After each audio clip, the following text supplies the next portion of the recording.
Hey, Fit Fam, Coach Rizzo here with You'll Be Fit Forever.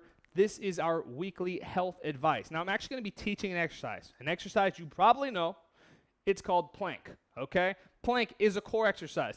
It is probably the most overutilized and least understood exercise. Like, people do it a lot, but they have no idea what they're doing, and that's not your fault, okay? We're going to learn how to do it in this video, but I want to make one quick announcement about plank. Plank teaches you nothing. You don't learn anything doing a plank.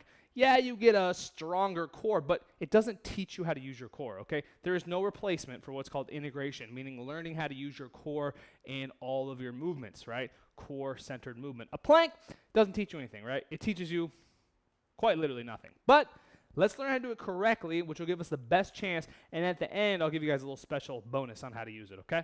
So, do this one with me right now. You guys ready? So make space. We're going to go down to the floor, just like we had to go down to the floor. All right, I'm going to bend my knees. My hands come down as soon as I can. I'm going to walk my hands forward. I'm going to be in crawl, okay? This is called hands and knees or crawl or quadruped, depending on how much college education you have. All right, so the way I like to do plank, all right, I don't like to just jump in. I like to set it up, okay? So we're going to be in what's called, I call turtle. So my elbows are touching my knees, okay? And in our new course, 30 Days to a Stronger Core, we get really in-depth into this. I'm going to army crawl forward, okay? Now, in this position, see how my butt is really high? I'm not going to drop my butt forward because that's going to essentially lean my chest too forward. What I'm going to do is I'm going to push my knees back. I already feel it.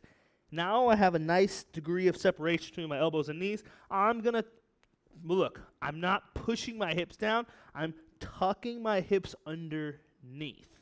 You guys see that? So I'm here, tucking your hips underneath.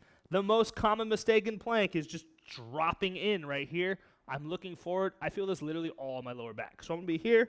I'm going to be tucking underneath and holding. Okay? Now, if you're in a position where you feel like your elbows are a little bit in front of your shoulders, like mine are kind of, I can scoot back a little bit. Just get used to it. Okay? So, when you do a plank, always start on your knees. It's almost as effective having your knees down than it is having your knees up. And I'll explain at the end. Okay? So from here, we're tucked underneath. Now, we want to lift our rib cage, okay? We don't want to lift our chin, and we don't want to extend our back till it looks kind of straight, okay? You're going to be tucking, and you're going to lift your rib cage here, right? Now, what is my back? My upper back is still slightly rounded. Well, that's because how your posture is. Your spine, your upper back is literally slightly rounded. This is actually a straight plank. When you start to arch like I used to right here, I'm actually pulling into my armpits and shoulder muscles, and I feel it more in my lower back. So I'm here, boom, and I'm tucked. This is a proper plank, okay? So I'm tucking down, I'm lifting the ribs, I'm on my knees. If you want to bring your knees up, that's fine, but don't, and this happens all the time, don't bring your knees up and back down. Oh, plank, oh, like that's all lower back. If you have the strength to bring your knees up, you need to stay tucked and lift and hold. And a lot of people don't have the strength, and that's fine. You can get it, okay? And that's how you do the plank. Now, this is what I'm going to go into how the plank doesn't teach you anything. In a plank, I'm just fighting gravity. I don't necessarily have to think or do anything, right? So if I stand up and let's do sweeping the floor. I'm about to sweep the floor. I'm not using my core. I could have done a 5-hour plank. I'm not going to use my core when I'm sweeping the floor. So what I need to do instead is think about how my core felt on the floor, right? I got that brace. I get my abs in. So then when I set up to sweep the floor, I can actually activate my core. Takes thinking. Activate my core, and now I'm starting to move with my core engaged, okay?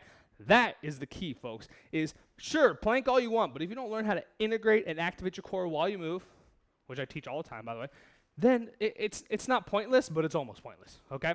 So, 3 keys to success. Start your knees. Tuck your hips. Lift your rib cage. If you can, bring your knees up, but don't feel obligated to. And you need to make sure, no matter what you're doing, your hips stay tucked and your rib cage is high. And the last piece, folks, go ahead, get into your core muscles, right? Feel your core, move around, right? Start to use those in everything that you do. Yes, it takes thinking. Yes, it takes practice, but I promise you, if you want to keep your body strong and you want to age successfully and you want to be able to sustain your movement, which is arguably the most important part of aging, then you need to start to practice. It's not that hard. You just got to do it, okay? So, you guys are awesome. If you're here on YouTube Live, we're moving right into the chair exercise. If you're watching us on YouTube, thank you so much. Go ahead and subscribe, okay? So with that, I'm Coach Russo, and this is You'll Be Fit Forever. Peace.